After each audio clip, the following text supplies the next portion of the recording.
Om Swastiastu. Om Swastiastu. Selamat sore pemirsa, apa kabar Anda? Sore hari ini semoga selalu dalam keadaan sehat. Saya Ahmad Sukadanegara. Senang sekali sore hari ini kembali hadir dalam dialog Halo Kamtibmas. Dan yang pastinya hari ini atau sore hari ini kita akan mengangkat sebuah topik, yaitu bagaimana situasi Kamtibmas wilayah hukum Polres Jembrana. Sudah hadir dua narasumber yang akan kita ajak berbincang-bincang. Langsung saja saya sapa. Yang pertama ada AKP M. Reza Pranata SIK. Beliau adalah Kasat Reskrim Polres Jembrana. Om Swastiastu, Pak Reza. Apa kabarnya Pak Reza? Alhamdulillah, sehat ya. Baik, ini gimana perjalanannya dari Jembrana ke Denpasar, Pak Reza? Tadi kita lumayan yang memakan waktu sekitar kurang lebih 3 jam ya. 3 jaman? Ya, 3 karena jam. banyak juga ya, ada upacara adat juga Pak Reza? Iya, betul. Ya. Tapi kalau dalam perjalanan ini masyarakat melaksanakan upacara adat, tetapi mereka, Pak Reza melihat nggak sih mereka sudah tetap mengikuti protokol kesehatan? Untuk sejauh ini masih tetap mengikuti protokol kesehatan, Pak. Ya, jadi mungkin sepanjang jalan tadi ya mungkin ada beberapa, tapi tetap masih memperhatikan prokes. Iya. Ya. Di Bali ini hari baik untuk melaksanakan Sembahyangan, upacara adat ya. juga ya, pernikahan, upacara persembahyangan seperti itu. Terima kasih Pak Reza jauh-jauh dari Jembrana sudah hadir di studio tentunya. Nanti kita akan bahas bagaimana situasi Kamtibmas wilayah hukum Polres Jembrana, dan pastinya sore hari ini seperti biasa juga kita sudah menghadirkan seorang akademisi guru besar FH Unut, Profesor Rais Setiabudi SHMS. Om Swastiastu, Prof. Om Swastiastu. Apa kabarnya, Prof? Astenggara. Selalu sehat ya, Prof ya.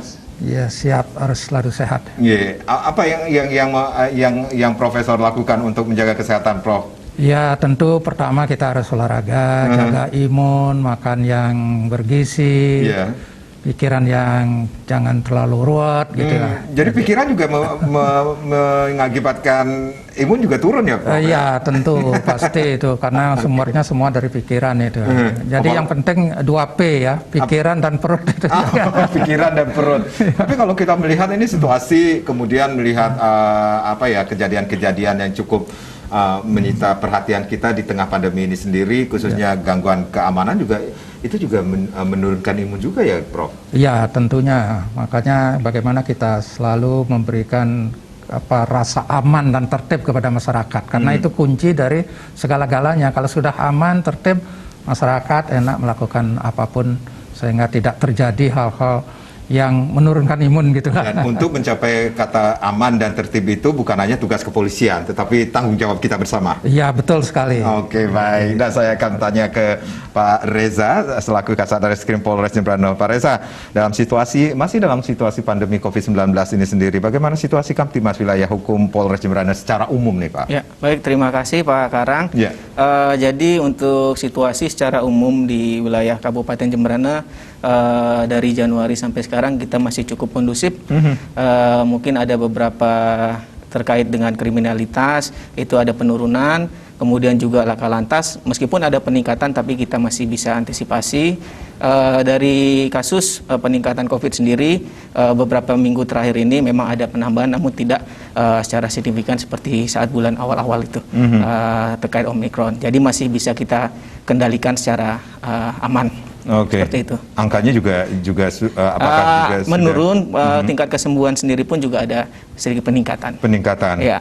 Oke, baik. Kalau saya tanya tentang yang paling menonjol ini, gangguan keamanan, ketertiban masyarakat di Polres Jembrana seperti apa, Pak? Kalau terkait gangguan keamanan ya Pak, dari segi kriminalitas ya mungkin ya. Kalau untuk saat ini mungkin dari bulan Januari sendiri sampai dengan Februari terakhir, kita ada beberapa kasus pencurian dengan pemberatan.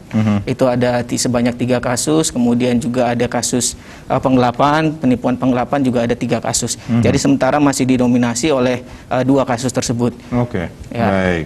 Baik. Narkoba bagaimana, Pak? Kalau narkoba itu di bulan Januari sendiri itu ada, kalau tidak salah itu ada 2 kasus, kemudian sudah diselesaikan 3. Di Februari sendiri masih ada 3 perkara, namun masih berproses sekarang. Baik. Nah, cukup kondusif juga. Cukup kondusif dalam situasi pandemi saat ini. Baik, Pak Reza, Prof, kita rehat sejenak ya. Nanti kita akan lanjutkan lagi bagaimana situasi Kamtibmas wilayah hukum Polres Jembrana. Pemirsa jangan kemana-mana. Di sesi berikutnya silahkan Anda yang ingin bergabung, ingin bertanya lebih banyak lagi tentang bagaimana situasi Kamtibmas wilayah hukum Polres Jembrana, Anda bisa berpartisipasi di 0361 894 8400 ataupun juga di 0361 894 8401. Sesaat lagi.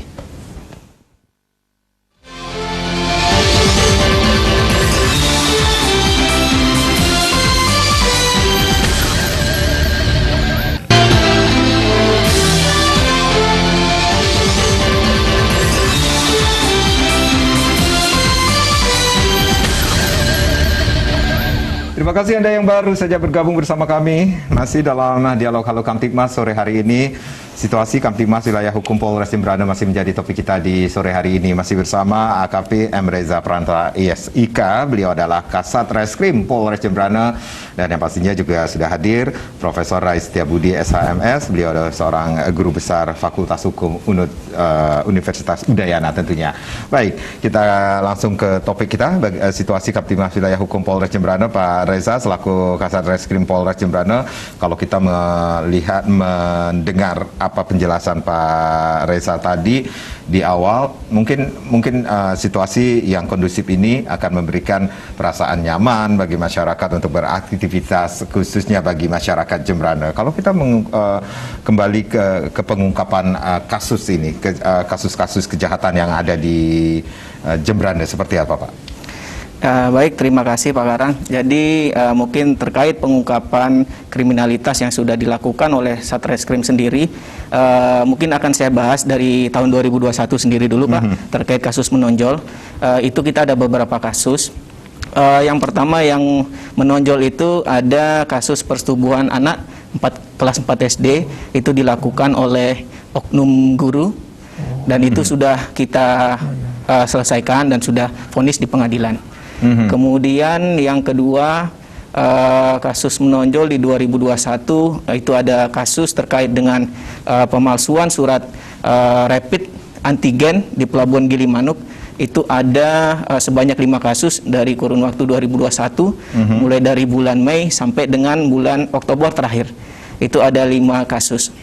Kemudian ada juga kasus di tahun 2002 Pak. Di 2002 ini yang menonjol sendiri, kita ada kejadian pencurian dengan kekerasan, itu dilakukan oleh badut pengamen. Nah, badut pengamen ini melakukan aksinya di pinggir jalan raya bypass Denpasar Gilimanuk. Itu kepada seorang ibu-ibu yang berjualan buah. Kemudian menggunakan batu dipukul kepalanya sampai pingsan, barang-barangnya diambil. Itu sudah kita proses juga. Kemudian ada kasus penipuan, penggelapan, ini terkait dengan modus mobil Pak. Jadi ada 2 orang pelaku ini, modusnya yaitu dia menawarkan mobil kepada masyarakat untuk digadai. Nah, kemudian selang waktu 1 minggu atau 2 minggu kemudian, mobil ini diambil kembali dengan alasan untuk diservis secara rutin. Nah, diberikan mobil itu, ternyata selang beberapa bulan kemudian mobil tidak dikembalikan. Dan itu terjadi terhadap 9 korban dengan modus yang sama seperti itu. Dan itu masih dalam penanganan proses penyidikan kita. Ada kasus yang masih dalam proses sekarang, masih itu menjadi tunggakan kita, yang cukup menjadi atensi, kasus penipuan dengan modus iming-iming mendapatkan hadiah dari pihak bank. Nah, ini kerugian yang cukup besar, ini sekitar 768 juta. Dan ini masih dalam proses, mudah-mudahan dalam waktu dekat-dekat ini kita bisa lakukan pengungkapan terkait perkara ini. Ya, terima kasih. Mungkin itu. Seperti yang kita lihat di layar televisi juga ada. Nah, ini dia, ini yang bisa dilakukan atau yang sudah dilakukan dari Polres Jembrana sendiri. Kasus-kasus atau kriminalitas atau kejahatan yang sedang terjadi dan sedang mendapatkan penanganan seperti itu. Ya, betul. Boleh dijelaskan itu? Ya, jadi ini untuk rem total kita dari Januari 2022 perbandingan dan Januari antar Februari. Di Januari sendiri kriminalitas kita ada 15 kasus dan penyelesaian kita ada 15 juga. Kemudian di Februari memang ada penurunan terkait dengan kasus, yaitu ada 12. dan penyelesaian kita ada 10. Mungkin seperti itu, Pak. Oke, masih ada tersisa 2 PR lagi? Ya, Pak betul. Reza? Ya. Oke, baik. Nah, ini dia.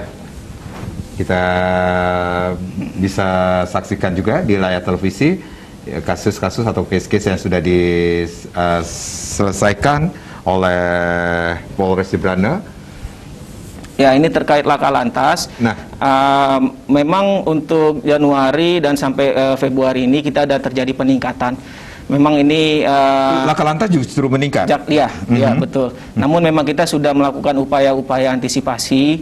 Nah, mungkin memang ini juga dari pengendara atau pengemudi sendiri yang mungkin tidak taat aturan sehingga melakukan pelanggaran mengakibatkan kecelakaan. Nah, tapi kita juga sudah melakukan upaya-upaya antisipasi di sini dengan cara memasang rambu. Mungkin di daerah rawan-rawan kecelakaan itu 100 meter atau 50 meter sebelumnya sudah kita lakukan himbauan. Seperti itu, Pak. Baik. Berapa persentase justru laka lantas kasus laka lantas itu justru meningkat, Pak Reza? Kalau untuk dari segi presentasi sendiri, untuk kasus laka lantas itu kita ada peningkatan 4 kasus, yaitu 40%, Pak. 40%. Ya, betul. Cukup menyita perhatian Ya, juga. betul. Ya. Dan Nah, ini seperti ini, Pak, upaya kita untuk menekan laka lantas. Jadi kita sudah berupaya untuk memasang rambu-rambu himbauan ya mungkin 100 meter sebelum ada wilayah atau jalur. jadi ada jalur-jalur ya, rawan betul. juga ya, yang mendapat perhatian perhatian, juga. betul. Ya. Jadi mungkin di wilayah Jembrana sendiri ada beberapa titik, Pak, untuk tempat-tempat yang rawan kecelakaan. Nah, di situ kita sudah lakukan pemasangan himbauan seperti baliho tadi, 100 meter di depan ada rawan kecelakaan. Seperti itu. Jadi mungkin sehingga pengemudi ini bisa melihat, oh ternyata di sini ada rawan kecelakaan, mungkin bisa lebih hati-hati. Ya, seperti Baik. itu. Berarti ada titik-titik yang menjadi perhatian juga agar laka lantas ini tidak semakin meningkat seperti itu, Ya, Pak ya, Reza. ya. Ya, Dan betul. itu berpengaruh juga terhadap apa yang sudah dilakukan atau antisipasi yang sudah dilakukan oleh Polres Jembrana sendiri? Sejauh ini ya kita juga tentu berharap itu juga memberikan efek baik ya kepada masyarakat pada pengguna jalan. Oke. Sejauh ini dan mudah-mudahan dan kita berharap dapat menurunkan angka laka lantas itu sendiri, Pak. Baik, Prof. Ya. Apa yang sudah disampaikan oleh Pak Reza selaku Kasat Reskrim Polres Jembrana ini sendiri, ini cukup menyita perhatian apa ya bisa dikatakan juga ini agar selalu waspada dalam melaksanakan aktivitas di luar rumah seperti itu, Prof? Ya, betul. Jadi terutama ada beberapa kasus yang memang perlu menjadi atensi ya, karena itu kan misalnya pencurian dengan pemberatan. Nah, ini kan kekerasan itu ya, sehingga ini yang betul-betul harus menjadi perhatian sehingga masyarakat bisa lebih aman, merasakan lebih aman. Kalau pencurian biasa misalnya terjadi itu sudah kejahatan yang sifatnya biasa gitu, itu barangkali itu biasa-biasa saja gitu. Tapi ini kan pencurian dengan kekerasan ya. Kekerasan, betul. Dengan kekerasan. Pencurian dengan kekerasan. Nah, ini yang perlu mendapatkan atensi yang lebih daripada kasus-kasus kejahatan lainnya.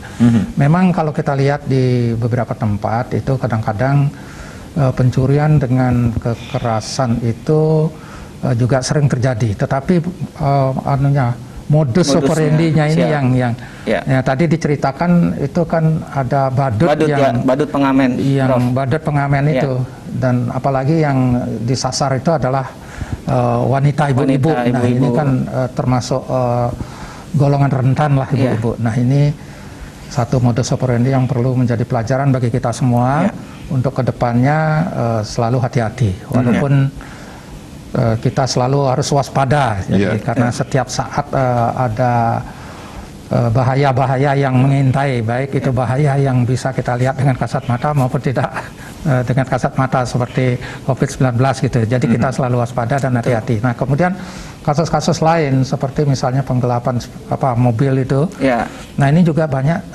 terjadi, dan itu kok bisa berantai seperti itu dalam waktu yang hampir berdekatan begitulah. Nah, ini satu apa ya, kira-kira ada satu jaringan yang memang memiliki satu model jenis kejahatan yang modus operandinya seperti itu. Jadi pura-pura dia mau perawatan mobilnya ditarik lalu hendak kembali. Nah ini juga menjadi perhatian. Kemudian kecelakaan lalu lintas ini meningkat dan memang jalan-jalan di sana itu kan kebanyakan jalan yang apa ya, satu jalannya halus, luas dan lurus sehingga harus betul-betul hati-hati dalam berlalu lintas. Dan tadi saya lihat ada pemasangan peringatan sebagai satu pencegahan yang sifatnya preemptif untuk memberi informasi kepada masyarakat, di mana ada pemetaan di daerah-daerah tertentu sering terjadi kecelakaan lalu lintas. Jadi pemetaan ini adalah satu kebijakan yang memang sangat baik sekali. Dan kalau bisa juga pemetaan kerawanan terhadap terjadinya kejahatan-kejahatan, apalagi kejahatan-kejahatan kekerasan itu. Saya tidak tahu pemetaannya seperti apa. Kejahatan kekerasan itu sering terjadi di mana gitu. Nah ini perlu pemetaan ke depannya sehingga masyarakat diberikan informasi selalu harus berhati-hati. Nah kemudian tentang COVID-19 tadi ada sedikit kenaikan tapi yang sembuh peningkatan juga cukup tinggi. Iya, yang sembuh juga cukup tinggi. Nah mudah-mudahan di sana bisa cepat landai dan bisa lebih masyarakat itu lebih tenang gitu, lebih bisa berkomunikasi dengan baik, terutama untuk melakukan pembelajaran tatap muka ini sangat penting sekali. Saya rasa di Gianyar itu sudah dibuka per Senin kemarin itu tatap mukanya itu penting karena pembelajaran dengan tatap muka itu kan jauh lebih berhasil daripada pembelajaran dengan sistem online ini. Oke. Ada yang menarik di sini juga tentang penipuan seperti itu juga ada kasus yang cukup menyita perhatian. Ini sebenarnya apa yang harus diwaspadai, apa yang harus dilakukan oleh masyarakat agar tidak menjadi korban penipuan seperti itu? Jadi kalau kasus penipuan itu kita lihat di pasal 378 itu kan salah satu unsurnya ada rangkaian kata-kata bohong. Oleh karena itu hati-hati sekali kalau ada orang yang memang kita curigai memberikan informasi-informasi yang belum tentu benar. Apalagi ada kerugian yang 700 juta itu. Ini kan strateginya sedemikian rupa sehingga masyarakat itu terlalu percaya. Begitu juga dengan adanya korban kasus mobil tadi itu, ini penipuan itu.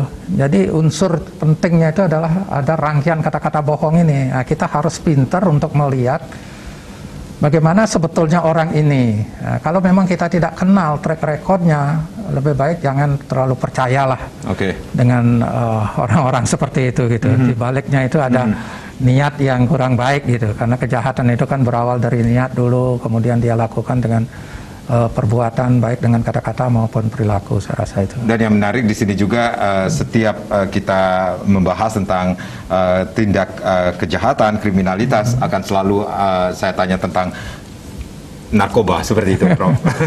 Iya, memang narkoba itu di mana-mana itu. Di mana-mana, bukan hanya di Bali, di wilayah lain itu di seluruh Indonesia itu luar biasa peningkatannya. Apalagi sejak COVID-19 ini saya lihat data statistik peningkatan kejahatan narkotika itu luar biasa. Sehingga di LP-LP itu hampir 70% itu dihuni. Mungkin di Jemberana juga kebanyakan dihuni oleh narkoba. Ini di mana-mana seperti itu. Nah, kedepannya apa yang harus kita lakukan? Ini yang penting bagi pemerintah. Sebetulnya kita sudah punya Undang-Undang Nomor 35 Tahun 2009 yang menentukan bahwa korban dan pecandu itu direhab. Tetapi hasilnya 90% kebanyakan di penjara. Nah, apakah ada bedanya, Prof? Nanti antara direhab dengan di penjara? Iya, ini memang kalau dia terbukti sebagai korban atau sebagai pecandu, ini mestinya direhab, tergantung dari hasil asesmennya. Ya, sekarang ini kan kebanyakan sudah masuk LP, di LP itu justru mendapat pelajaran, keluar dari LP malahan lebih canggih. Bahkan jadi tadinya dia sebagai korban bisa menjadi pengedar. Nah ini apakah seperti itu perputaran? Nah, kita perlu strategi yang lebih melihat ke depannya seperti apa. Nah, ini ide gagasan aturannya itu untuk merehabilitasi, baik rehabilitasi kesehatan atau medis maupun rehabilitasi sosial itu sudah bagus sekali. Tinggal penegak hukumnya saja. Ini melihat asesmennya, kalau memang dia tuh korban atau pecandu ya sudah direhab saja. Cuma pemerintah kan sampai saat ini belum punya rumah rehabilitasi. Baru punya LP khusus narkoba. Nah, kedepannya pemerintah lebih baik memikirkan ada rumah rehabilitasi. Jadi kalau sudah diputuskan untuk direhabilitasi, masukkan di sana, rawat inap untuk direhab gitu. Baik, jadi itu yang menjadi fokusnya, rumah untuk rehabilitasi, LP khusus bagi pecandu, seperti itu. Betul, Prof. pecandu dan korban. Baik Prof dan Pak Reza, kita rehat kembali, nanti kita akan lanjutkan lagi. Pemirsa jangan kemana-mana, kami akan kembali sesaat lagi.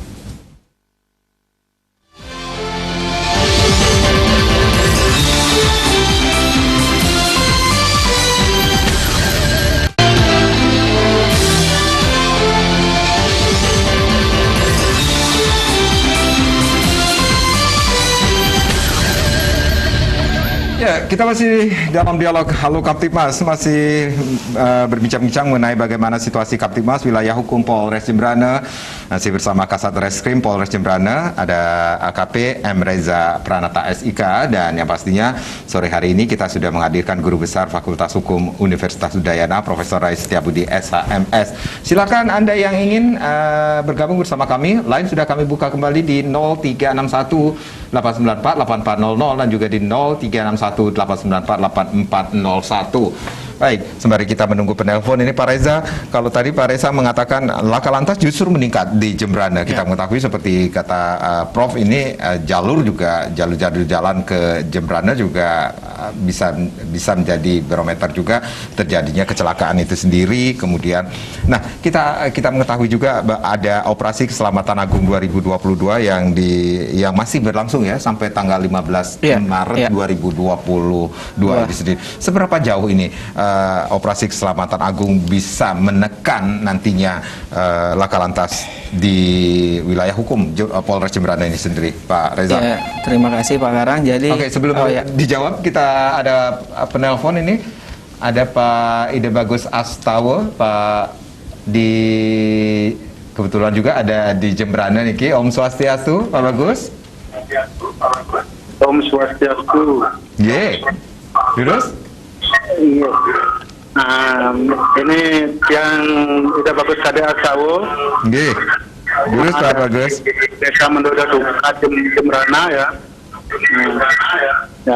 Ini saya mengucapkan terima kasih kepada Polres Jembrana, khususnya di Reskrim Unit 2 Reskrim Jembrana. Ya, terima kasihnya untuk apa Pak Bagus? Bagaimana? Ya, berterima kasih karena apa ini? Ya, ini kemarin saya sudah ditindaklanjuti masalah penggelapan mobil saya.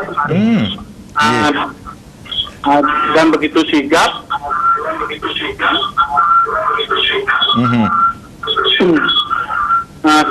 Sekarang mobil saya sudah kembali ya, sudah kembali dan sudah di tangan. Nah, untuk itu maka saya mengucapkan terima kasih kepada Polres Jembrana, khususnya unit 2 Reskrim ya, atas kerja kerasnya untuk menangani kasus saya. Semoga tidak terulang kembali, Selamat sore. Sukses. Ini ada apresiasi dari masyarakat Jembrana. Terima kasih Pak. Yang akhirnya juga bisa dikatakan kasusnya ditangani berhasil seperti itu. Dan itu juga menjadi tugas dari pihak kepolisian untuk memberikan rasa keadilan kepada masyarakat yang tertimpa masalah korban, seperti itu, yang menjadi korban seperti itu, Pak Reza. Jadi memang saya sendiri mungkin selaku Kasat Reskrim juga selalu juga menekankan mungkin kepada rekan-rekan kanit-kanit maupun anggota, mungkin dalam setiap menangani pengaduan ataupun pelaporan dari masyarakat yang mengalami mungkin korban sebagai penipuan dan sebagainya, kita juga selalu menekankan untuk ditangani secara baik, prosedural, kemudian juga memenuhi rasa keadilan dan tidak memakan waktu yang berlarut-larut, sehingga mungkin kita bisa dapat menyelesaikan masalah-masalah yang dilaporkan dengan baik, sehingga tentu ini juga dapat menumbuhkan rasa kepercayaan dari masyarakat sendiri kepada Polri dan khususnya Polres Jemberana. Dan itu sudah diakui oleh masyarakat yang mengalami musibah seperti itu. Ya, oke, baik. Silakan Anda yang ingin bergabung bersama kami. Lain kembali kami buka di 0361894800 dan juga di 0361894841. Nah, kembali lagi ini tentang operasi keselamatan agung, Pak Reza. Ya. Jadi operasi keselamatan agung ini sudah berjalan berarti tanggal 9 kurang lebih 1 minggu lebih, Pak ya. Yeah. Sejak mulai dari tanggal 1. Ada penafsir. kita tunda dulu Pak Reza. Ada Pak Arya ya dari Denpasar yang sudah bergabung. Om Swastiastu, selamat sore Pak Arya. Iya Pak, selamat sore Pak. Durus Pak Arya. Ya, ini saya kemarin jalan ke Gilimanuk Pak, saya lihat ada banyak himbauan. Setelah Selemadeg menuju ke arah Jemberana itu banyak himbauan rawan laka. Saya sangat terbantu Pak dengan program-program yang tadi disampaikan, bahwa memang benar tanjakannya juga cukup tinggi sehingga membantu masyarakat Pak untuk mengantisipasi, untuk menjaga kecepatan supaya lebih berhati-hati. Saya sebagai masyarakat sangat berterima kasih kepada upaya-upaya yang telah dilakukan oleh Polres Jemberana Pak, sehingga sampai saat ini kami Astungkare lancar Pak sampai ke Gilimanuk kemarin Pak. Terima kasih banyak Pak. Pak Arya sering mobilitasnya dari Denpasar ke Jemberana cukup sering?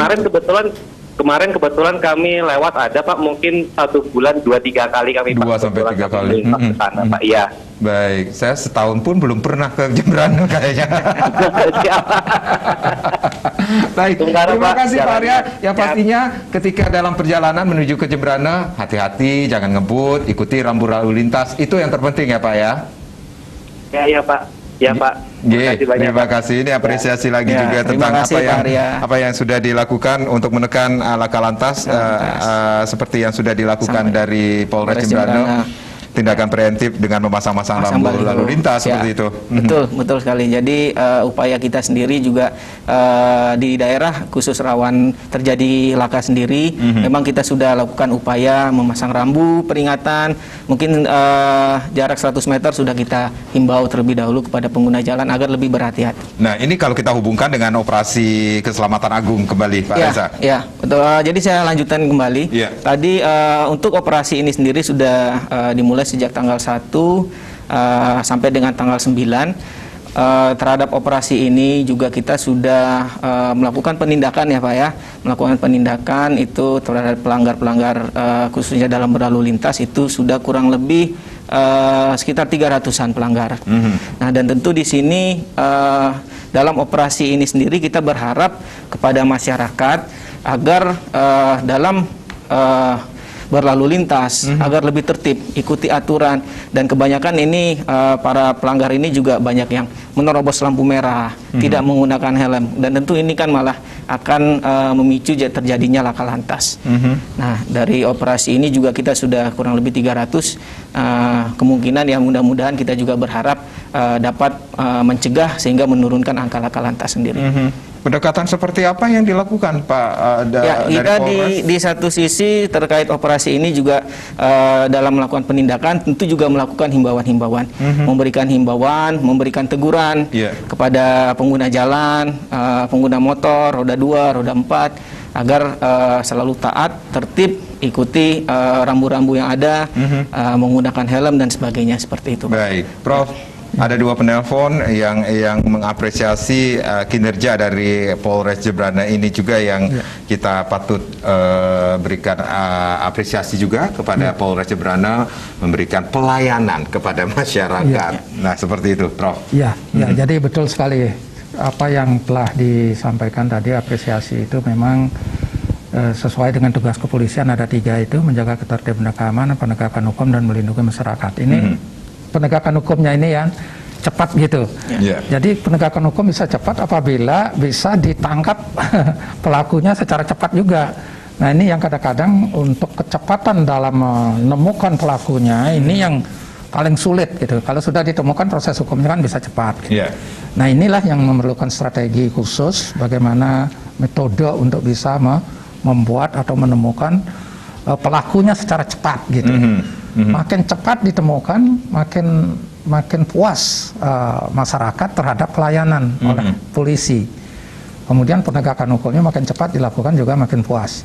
Nah inilah yang menjadi indikator kepuasan masyarakat terhadap polisi dalam melindungi masyarakat gitu. Nah ini yang menjadi penekanan-penekanan seperti itu, dan ini pun sudah dilakukan di Polres Jembrana. Apalagi misalnya kecelakaan lalu lintas itu sudah dihimbau jauh sebelumnya secara preventif. Tetapi 300 dalam berapa hari itu Pak?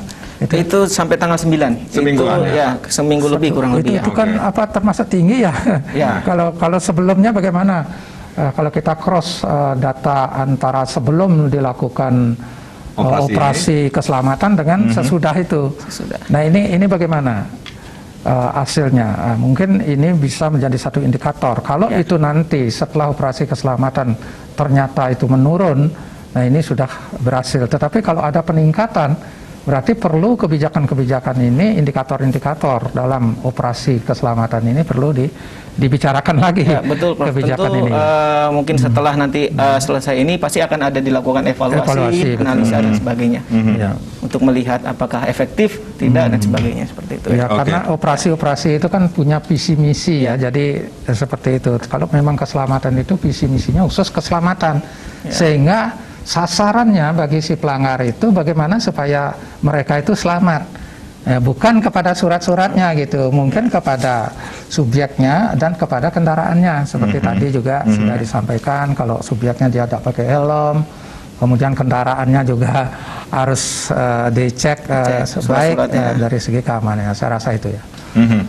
Jadi harus nanti akan dievaluasi kembali bagaimana hasil dari operasi keselamatan agung. Nah, tadi juga Pak Prof mengatakan ada pelayanan kepada masyarakat, tentunya dari Polres Jembrana untuk memberikan pelayanan kepada masyarakat, khususnya masyarakat Jembrana memiliki program-program yang bisa dikatakan menjadi unggulan di Polres Jembrana. Seperti apa Pak Reza secara khususnya? Ya, baik, terima kasih. Jadi secara untuk secara umum dari Polres Jembrana sendiri, dari Bapak Kapolres sendiri itu memiliki satu program unggulan Pak. Itu namanya adalah Bajra Santi. Bajra Santi ini singkatan dari Bayangkara Jembrana, Bersahabat dan Antisipatif. Nah, dari program ini itu kita ada 7 program utama lagi, yaitu mungkin saya bahas dulu mulai dari Patroli Rahayu. Nah, Patroli Rahayu ini itu singkatan dari Patroli Kendaraan Cahaya Biru. Patroli Rahayu. Ya, betul. Patroli Rahayu, patroli kendaraan cahaya biru.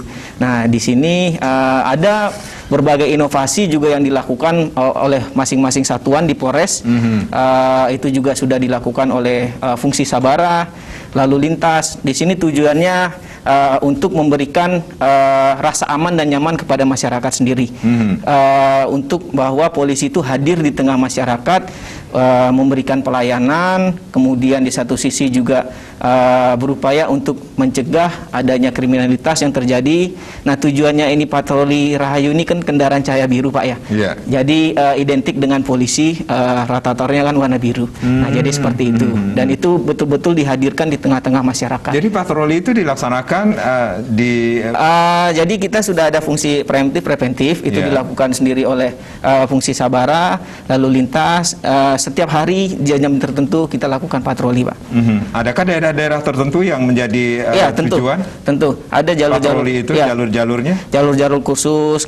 Kalau memang sudah saat malam hari, kita juga lakukan pemetaan bahwa wilayah ini sering terjadinya laka atau sering terjadinya kriminalitas, patroli lebih sering dilakukan ke arah sana, seperti itu, Pak. Ya. Berarti ada daerah-daerah atau jalur-jalur yang menjadi perhatian juga dengan patroli Rahayu ini sendiri. Patroli Rahayu, ya ada, tentu ada. Jadi sesuai sudah pemetaan kita, yang kita juga melakukan pemetaan wilayah tertentu yang menjadi rawan laka, rawan kriminal. Kita jadi patroli ini dimulainya dari pagi sampai malam, Pak. Pagi ke pagi. Pagi ke pagi. Iya, betul. Jadi 24 jam betul dilakukan sekali. patroli ini sendiri. Betul sekali. Iya. Sehingga bisa memberikan rasa aman. Kemudian ada juga program Prosida, Pak. Prosida. Ya, Prosida. Program apa itu, Pak?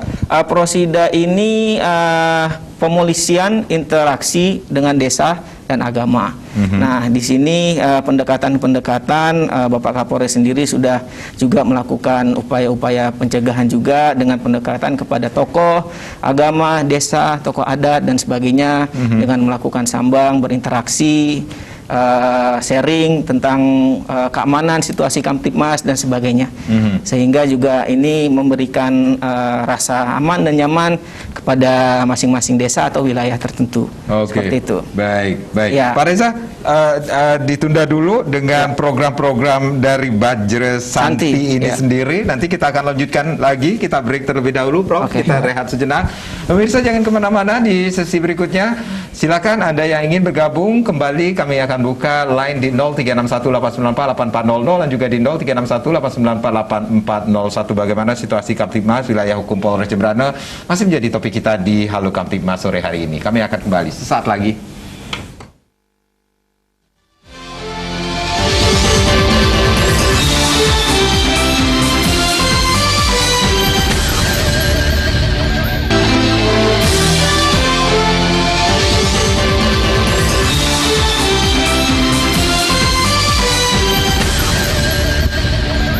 Masih di Halo Kamtibmas, bagaimana situasi Kamtibmas wilayah hukum Polres Jembrana bersama Kasat Reskrim Polres Jembrana AKP M. Reza Pranata SIK, dan hadir juga Guru Besar Fakultas Hukum UNUD Profesor Rais Setiabudi SHMS. Silakan Anda yang ingin bergabung, lain kembali kami buka di 0361894800 dan juga di 0361894841 tentunya. Kalau tadi Pak Reza sempat terpotong karena kita harus break tentang apa yang program-program unggulan yang dimiliki oleh Polres Jembrana yang tentunya akan memberikan suatu pelayanan kepada masyarakat yang tergabung dalam Bajre Santi Bayangkara Jembrana bersahabat dan antisipatif, seperti itu ya Pak Reza. Kalau tadi baru patroli Rahayu, kemudian Prosida, dan kemudian seperti program unggulan yang lainnya seperti apa? Jadi program selanjutnya itu ada Menyama Braya, Pak. Menyama Braya. Menyama Braya ini singkatan. Ini kearifan lokal Bali sekali. Ya, betul. Sehingga untuk mudah diingat sendiri. Kemudian singkatan dari Menyama Braya sendiri itu adalah menyeleksi masalah dan berikan pelayanan. Menyeleksi masalah, memberikan pelayanan. Ya. Nah, Hmm. inovasi yang sudah dilakukan di sini itu dari Satreskrim yang pertama, yaitu ada Kurawa Mebraya. Dari Kurawa Mebraya ini upaya pencegahan yang terjadi terkait kriminalitas, yaitu kita melakukan sambang kepada tokoh-tokoh, tokoh adat, agama, kemudian termasuk pelaku-pelaku kejahatan yang sudah keluar dari lapas, itu bisa kita bina kembali untuk agar tidak melakukan kembali aksi kejahatan yang sudah dilakukan, dan mungkin melakukan sambang juga kepada